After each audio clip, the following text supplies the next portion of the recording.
Breaking news. Tirumala Tirupati దేవస్థానంలో అన్య మతాలకు చెందిన ఉద్యోగులను తొలగించారు. ఈ క్రమంలో గుర్తించిన 18 మంది పేర్లను ప్రకటించింది టీటీడీ. అన్య మతస్థులకు చెందిన ఉద్యోగులు దాదాపు 300 మంది వరకు ఉన్నారని అంచనా వేస్తున్నారు. 2007 వరకు ఉద్యోగాలు పొందిన వారిని టీటీడీ లెక్కించింది. 2007 తర్వాత హిందూ ఉద్యోగులుగా చేరి తర్వాత అన్య మతస్థులు అయిన వారిపై కూడా విజిలెన్స్ ఫోకస్ చేసింది. ఎండోమెంట్ యాక్ట్ 1060 1989 ప్రకారం హిందూ మత సంప్రదాయాన్ని అనుసరిస్తామని ప్రమాణం చేసి టీటీడీలో ఉద్యోగం పొందిన కొందరు ఉద్యోగులు ప్రస్తుతం అన్య మతాన్ని పొంది భక్తుల మనోభావాలను, టీటీడీ పవిత్రతను దెబ్బతీస్తున్నారు. ప్రస్తుతం గుర్తించిన 18 మందిలో కీలక ఉద్యోగులు ఉన్నారు. 2 ప్రిన్సిపల్స్, 1 డిప్యూటీ ఈవో, లెక్చరర్లు, ఆఫీస్ సిబ్బంది, నర్సింగ్ స్టాఫ్ ఇలా 18 మందిని గుర్తించింది టీటీడీ.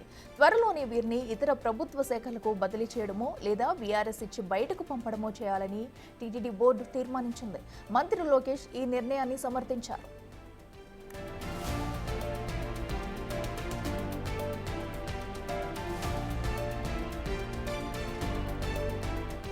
ఇదే అంశానికి సంబంధించి మరింత సమాచారం మా ప్రతినిధి దామోదర్ లైవ్ లో అందిస్తారు. దామోదర్, చెప్పండి, మరి టీటీడీలో ఉన్న అన్య మతస్థులను కూడా అటు తీసేయాలంటూ కూడా అటు టీటీడీ నిర్ణయించింది. ఇప్పుడు వారిపై ఎలాంటి చర్యలు తీసుకుంటున్నారు? అంటే వేరే చోటుకి ట్రాన్స్ఫర్ చేస్తారా లేదా ఏం చేయబోతున్నారు?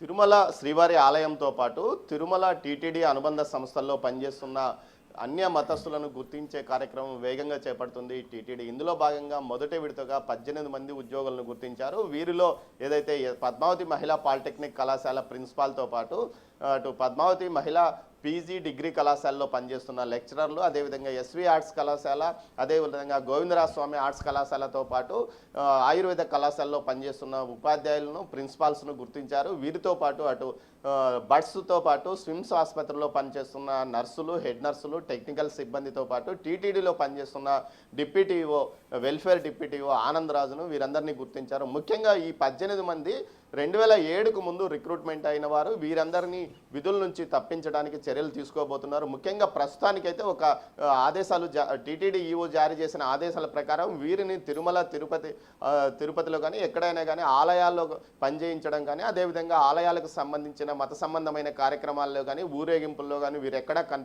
కనిపించకూడదంటూ కూడా పూర్తి స్థాయిలో ఆదేశాలు జారీ చేసిన పరిస్థితి. అయితే సీఎంతో 14వ తేదీ టీటీడీ బోర్డు చైర్మన్తో పాటు డిప్యూటీ ఈవో ఇతర ఉన్నతాధికారులు ఒక రివ్యూ సమావేశం నిర్వహించనున్నారు. ఏదైతే టీటీడీ పాలక మండలి నవంబర్ 18వ తేదీన జరిగిన మొట్టమొదటి పాలక మండలి సమావేశంలో ఒక తీర్మానం చేశారు. టీటీడీలో ఉన్న అన్యమతస్థులను వివిధ ప్రభుత్వ శాఖలకు బదలాయించడమా లేక వీఆర్ఎస్ తీసుకునే విధంగా చర్యలు తీసుకుంటామో ఎంత వేగంగా వీలైతే అంత అన్యమతస్థులను గుర్తించాలని. అదే క్రమంలో ప్రస్తుతం అన్యమతస్థులను పూర్తి స్థాయిలో గుర్తించే కార్యక్రమం కొనసాగుతుంది. ప్రస్తుతం మొదటి విడతలో 18 మందిని గుర్తించారు. వీరి పేర్లతో సహా టీటీడీఓ నిన్న ఒక అధికారిక ప్రకటన విడుదల చేసిన నేపథ్యం వీరందరినీ ఏదైతే వీరికి సంబంధించిన రికార్డ్స్ అన్ని వెరిఫై చేస్తున్నారో మరో 300 మంది వరకు మొత్తం టీటీడీలో అన్యమత ఉద్యోగులు ఉన్నారంటూ కూడా సమాచారం. వీరందరి యొక్క వివరాలు అటు టీటీడీ విజిలెన్స్తో పాటు టీటీడీ ఉన్నతాధికారులు సేకరిస్తున్నారు. ఏదైతే ఆలయంలో ఉద్యోగం వచ్చే వరకు హిందూగా ఉండి ఉద్యోగం వచ్చిన తర్వాత అన్యమతస్తుడిగా మారిన వారిని కూడా గుర్తించారు.